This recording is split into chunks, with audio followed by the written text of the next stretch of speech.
Golden Radio Hour.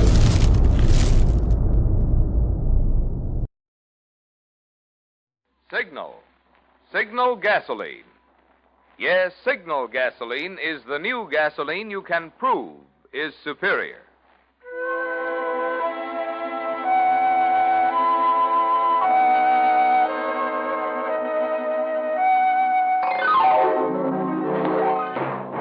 The Signal Oil Company and your neighborhood Signal dealer bring you another curious story by The Whistler. Tonight, Final Returns.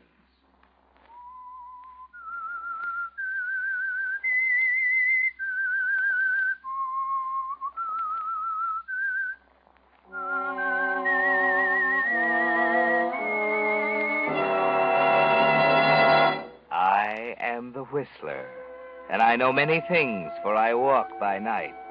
I know many strange tales hidden in the hearts of men and women who have stepped into the shadows.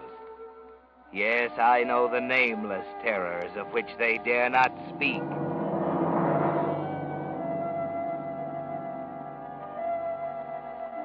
They say there's always a woman in the life of every successful man. A woman who inspires him or pushes him or nags him from obscurity to fame. Yes, a woman can be a man's destiny.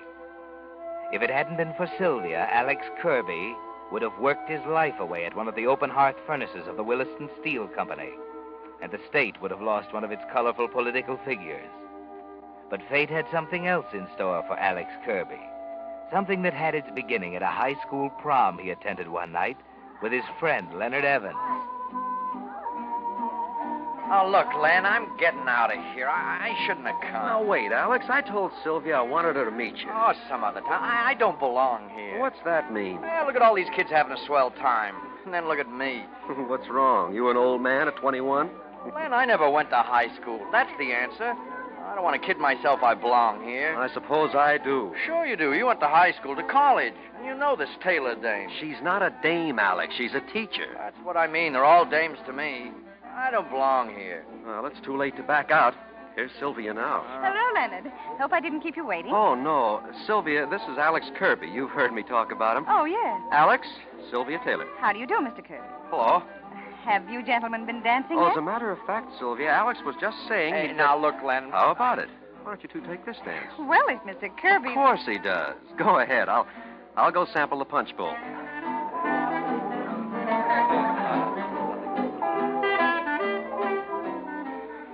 You dance very well, Mr. Kirby. Oh, do I? Poor Leonard's an atrocious dancer. Oh, Len's a swell guy. Yes, his whole family is sweet. They've been wonderful to me. I board with them, you know. I've no family of my own. Yeah, he told me. You work in the open hearth, don't you, Mr. Kirby? Yeah, where muscle counts. Len works in the chemical lab. You haven't any family either, have you? How'd you know? Oh, Leonard talks about you. He thinks very highly of you. Yeah? Yes, he says you've earned your own living since you were 13. He thinks you have great potentiality. Yeah? And so do I. Yeah? For goodness sake, Mr. Kirby, the word is yes. What? Not yeah, yes. Oh. You're to make anything of yourself, you must learn to speak properly. Oh. Well, I'll be darned.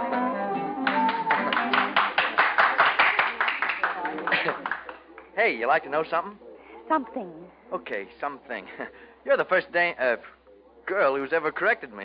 Kind of hopeless, though, don't you think? Oh, I don't know. Mr. Kirby, I'm beginning to think you have possibilities.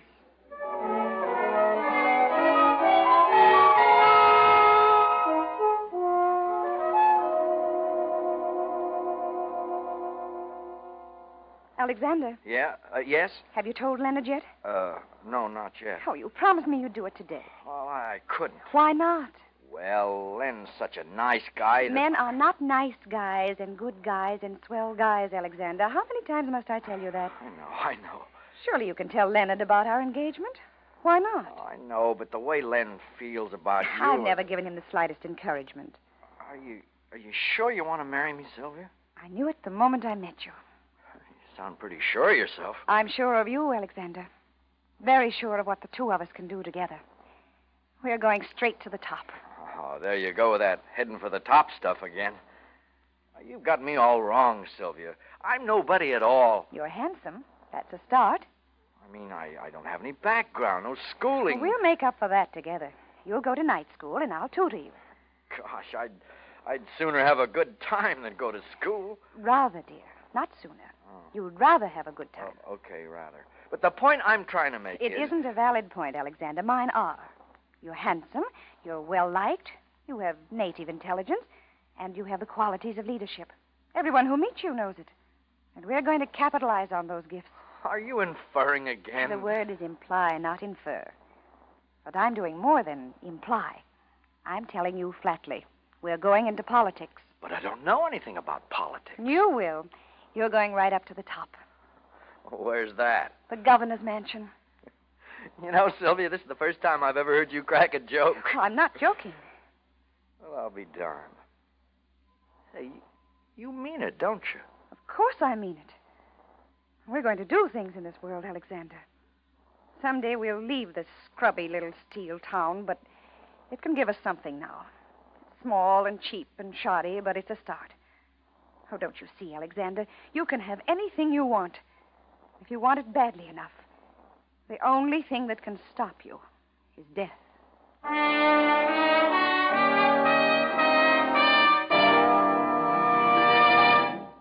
How old is a car? Well, in years, the average car on the road today has passed its 7th birthday. But like most folks, a car is really only as old as it feels. And many cars today feel much younger than their birthdays, thanks to that amazing new super fuel, New Signal gasoline. Here's what I mean. With New Signal in your tank, you touch the starter and instantly you feel your motor spring to life. As you step on the accelerator, you see your car step ahead with a pickup that makes you proud. And because of New Signal's higher anti-knock, you hear your motor purr contentedly, even on steep hills. It's because of these features, which you can actually feel, see, hear, that we call New Signal the post-war gasoline you can prove is superior. But while you're enjoying this improved performance, you'll be interested to know that you're also enjoying an extra bonus in extra miles. You see, because New Signal's amazing power means you'll find less need for shifting into second or low gear, and shifting is the demon that wastes gasoline, your speedometer will tell you it's a fact. You actually go farther than ever with New Signal gasoline. And now, back to the Whistler.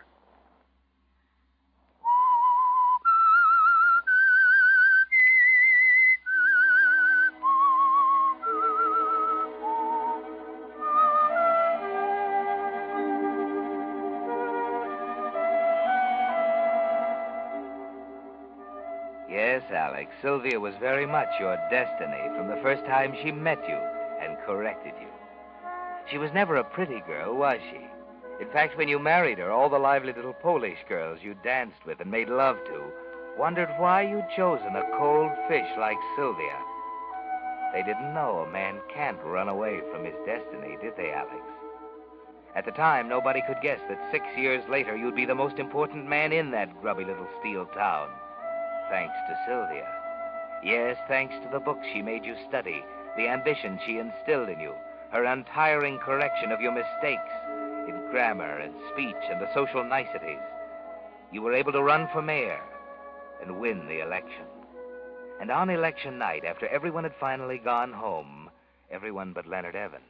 Will somebody pinch me now? I still can't believe it. I never had any doubts about the outcome, did you, Leonard? No. You can never be sure about an election, Sylvia. I'll admit I wasn't worried about the mill guys, the labor vote, but when the other side of town poured in for me, too, why, my gosh, it was a landslide. Sylvia told you it would be, Alex. Well, I know, but anything can happen in politics. Now, like I told that reporter. As you told that reporter. Oh, now, Sylvia, can't I relax when nobody's around? School isn't out yet, I see. Well, I guess I'd better run along. I have some packing to do. Packing? What do you mean, Len? I'm leaving town tomorrow, Alex. Oh, you're kidding. No, I'm not. Ask Sylvia. Leonard told me 2 weeks ago, dear. But you didn't tell me. You let me think. I thought it could wait until the election was over. I didn't want to worry you. Oh, I'm a child. Is that it? So I'm a kid who has to be shielded from everything. Now you're being absurd. Okay, Sylvia. Okay, skip it. Well, where are you going, Len? The West Coast. I'll be up to my neck in chemical engineering. You sure you won't change your mind? Oh, sorry, Alex. I can't. I've got to get away. Well, I hope you'll make a hit at whatever it is. Thanks, Alex. I know you'll be successful. You'll always be. As long as Sylvia's beside you.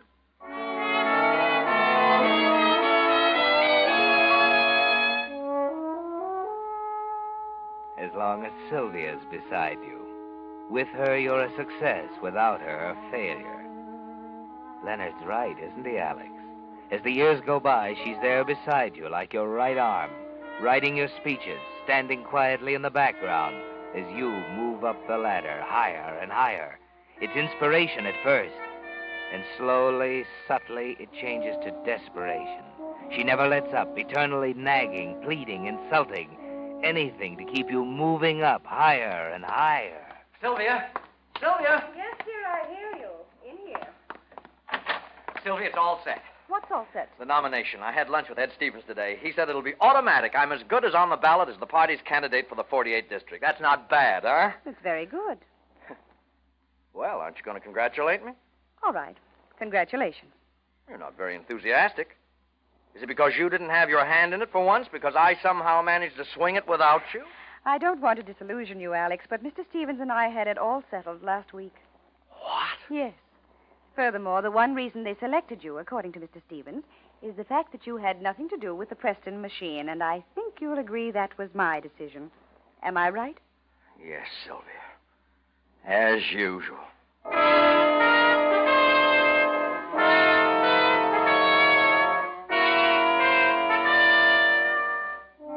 Yes, Alex, higher and higher. And she's always there, making every decision, correcting your speech, jumping on you like a wildcat when you try to make a move on your own.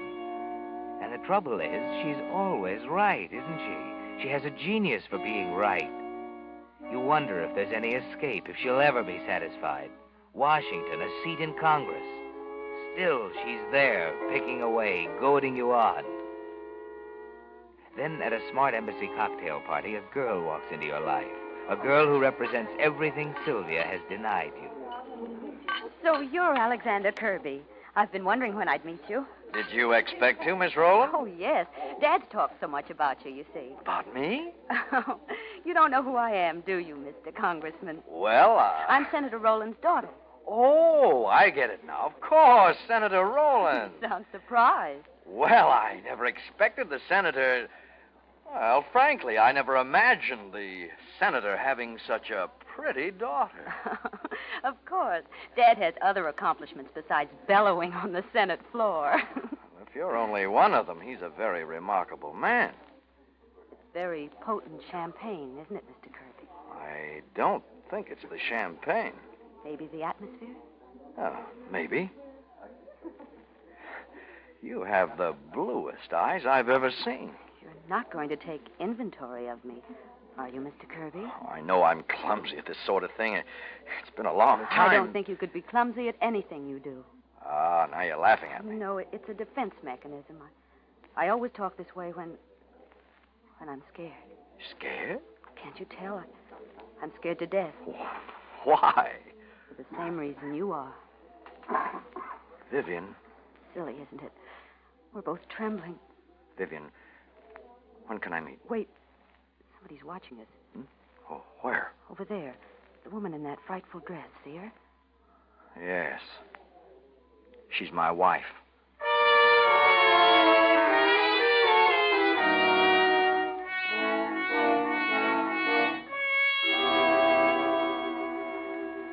But listen, you've got to listen to me, Sylvia. I don't think you know what you're saying. I knew it'd be a shock to you, but there just isn't any other way. I've got to have a divorce. Why?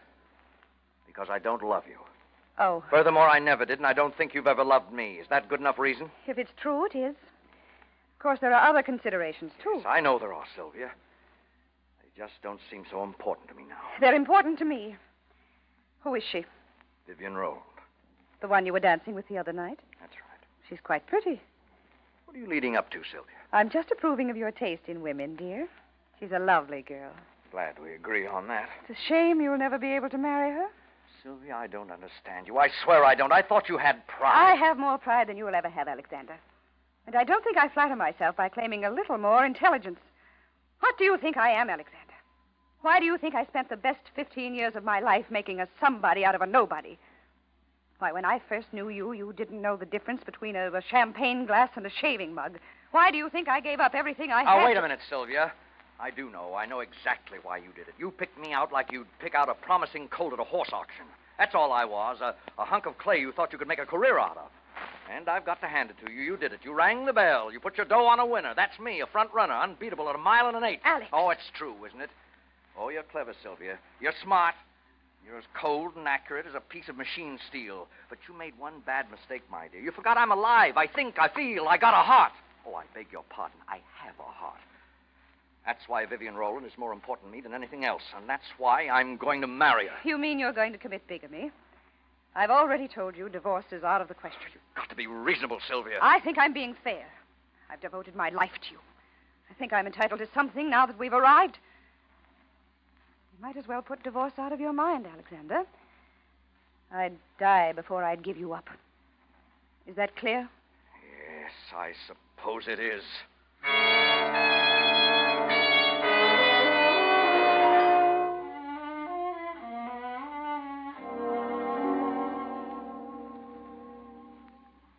Alex. Huh? Have you told her yet? No. You said you'd do it last night. I will, Vivian. Tonight, for sure. You do love me, don't you? If I could only tell you, Vivian. Oh, I can't wait to let Daddy in on it. He doesn't suspect anything, does he? Oh, of course not, silly. Nobody knows about us. What do you think he'll say? Oh, he thinks you're smart and ambitious, and I think you're handsome. I think we'll agree on you. Of course, he might think I'm a little old for you. You're only 35. Well, still, that's a little older than you are. I want it that way.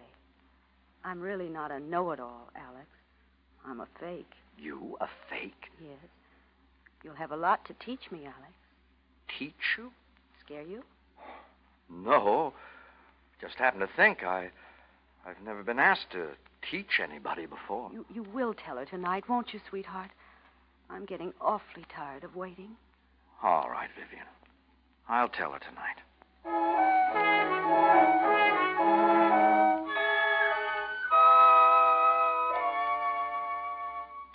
Well, Alex, what are you going to do? It looks as if the next move is up to you.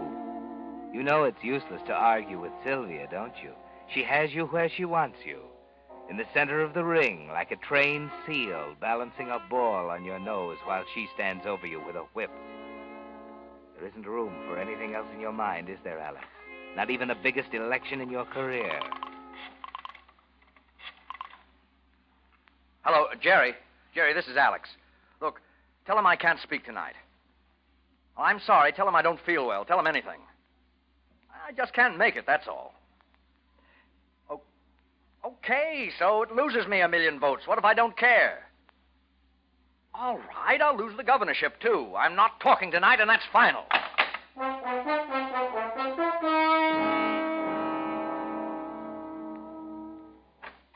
Alexander, why aren't you down at the auditorium? I'm not speaking tonight, Sylvia. What's the matter? Just wasn't up to it. You know what it means? Yes, I know what it means. How long are you going to keep up this silly brooding? Sylvia, won't you listen to reason? You're not happy the way things are you?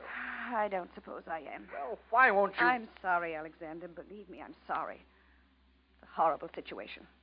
There's no way out for you, and there's no way out for me. You see, I'm just as determined to go to the top with you as you are to get rid of me. Listen, Sylvia... Look at my side, Alexander. Does it seem fair to you to toss me aside after I served your purpose? You're a sort of a work of art, dear. You're something I made with my 2 hands and my brain. You're like a picture I spent a lifetime painting. When you're gone, there's nothing left for me, don't you see? There'd be no reason for me to go on living. All right, Sylvia.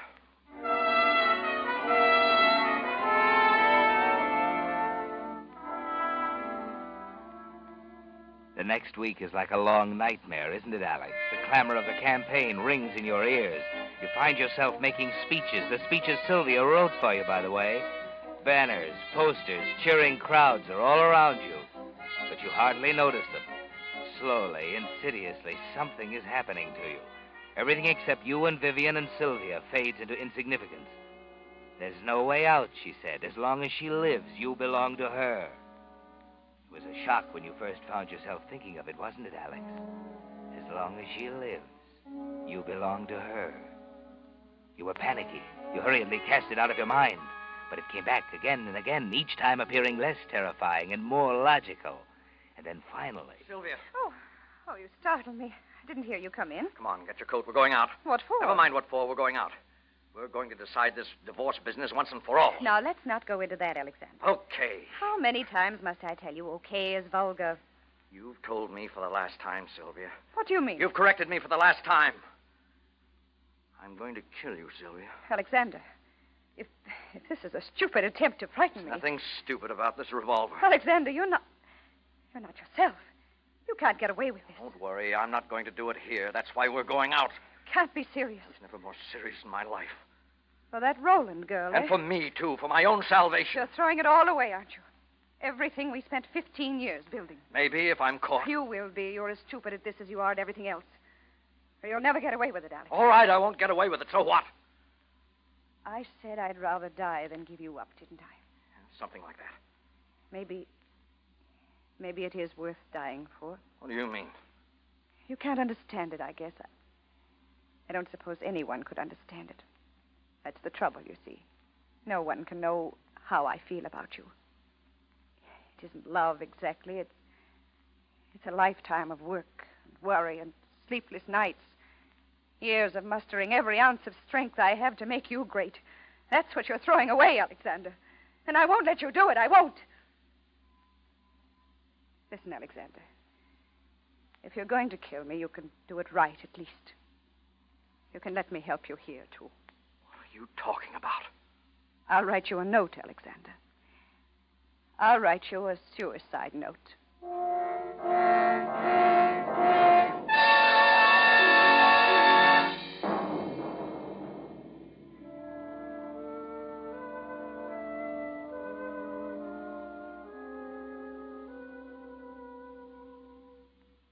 Oh, Alex, darling, I feel so sorry for you. It's been such a shocking blow. Yes, I know, Vivian. You have everyone's sympathy. No one ever dreamed she would kill herself. The last thing in the world I expected. If I thought it was because of us... Oh, no, Vivian. You mustn't think that. After all, there was her note. Yes, that note. Oh, let's think of the future, darling. You've everything in the world coming your way. And now we'll both share it. Always. We can't get married for some time yet, though. Oh, I know that. But after the election... Yes. I won't see you much until then. I'm going back into the campaign this week. But afterwards. We'll always be together, dear. Forever and ever.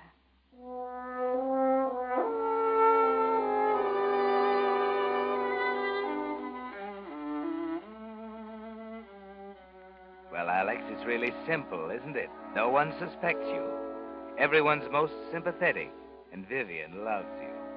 You go back into the campaign in earnest. No time now for anything but politics. Your own politics this time, your own ambition. You forget all about Sylvia and the ugly, sordid past. Until one night, a few months after the murder. What in the world could that be? Hello, Alex. Well, Len. Well, for heaven's sake. I thought you were on the coast. I was. Well, sit down. Thanks. How'd you happen to come east? Business. Been a lot of water under the bridge since I saw you last, Alec. Yeah. Tough about Sylvia. I'd like to talk about it, Len. Funny thing. You never knew how I felt about Sylvia, did you, Alex?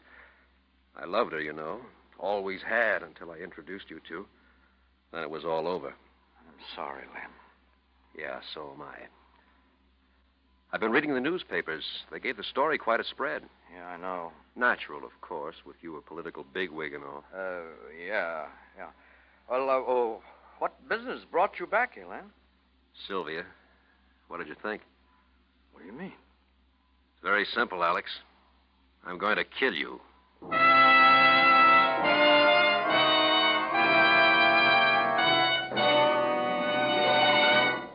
The Whistler will return in just a moment with the strange ending to tonight's story.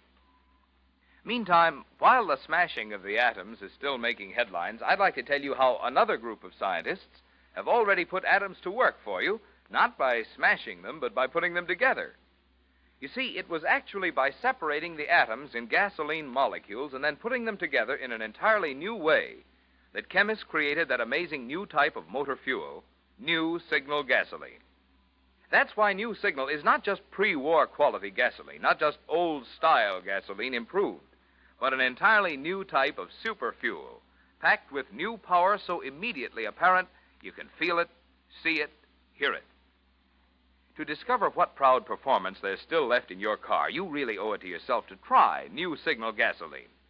Stop this week at one of the friendly stations displaying Signal's familiar yellow and black circle sign, and let just one tankful of this great new super fuel prove in your own car why New Signal actually is the new post-war gasoline you can prove is superior. And now, back to the Whistler.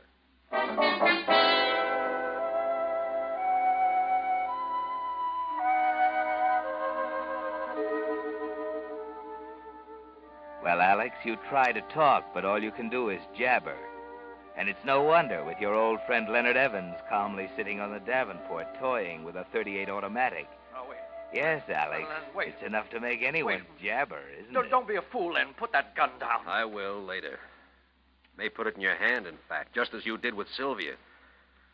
Why did you kill her, Alex? What? Why did you kill her? She killed herself. It was suicide. Everybody said so. The coroner, the police surgeon, the papers. You're not giving a statement to the papers now, Alex. You're talking to someone who knows you. Why did you kill her, Alex? You can't mean what you're saying. It doesn't make sense. You got tired of being pushed, didn't you? Thought you could get along without her. I don't know, Alex. Maybe I'm jealous. It couldn't have happened to me, you see, no matter how hard she pushed. We never could have reached the top of the ladder. And she wanted the top so badly. Well, that's beside the point, I guess. Why did you kill her, Alex?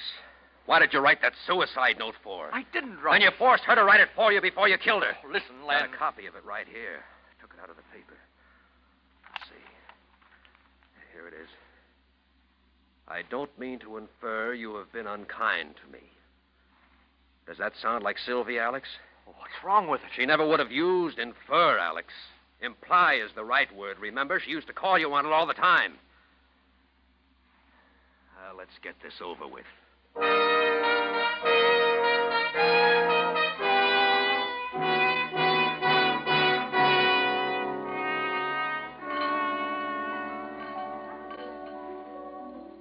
Hello, Joe. Oh, hello, Mr. Evans. Scotch and soda double. Right away, sir.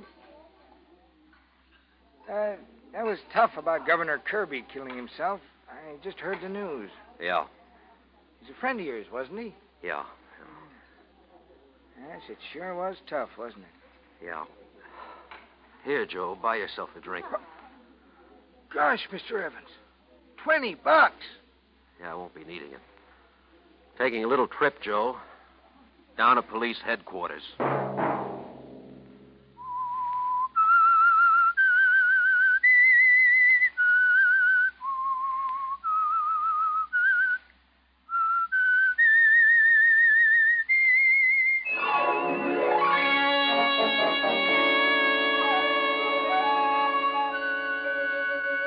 Next Monday at 9 o'clock, the Whistler will bring you another strange tale, the curious story, Call It Coincidence.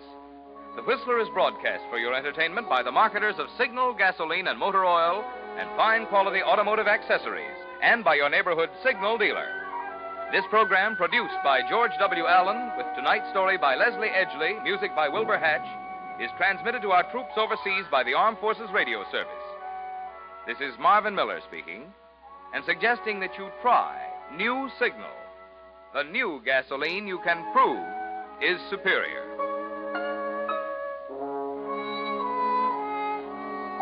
This is CBS, the Columbia Broadcasting System.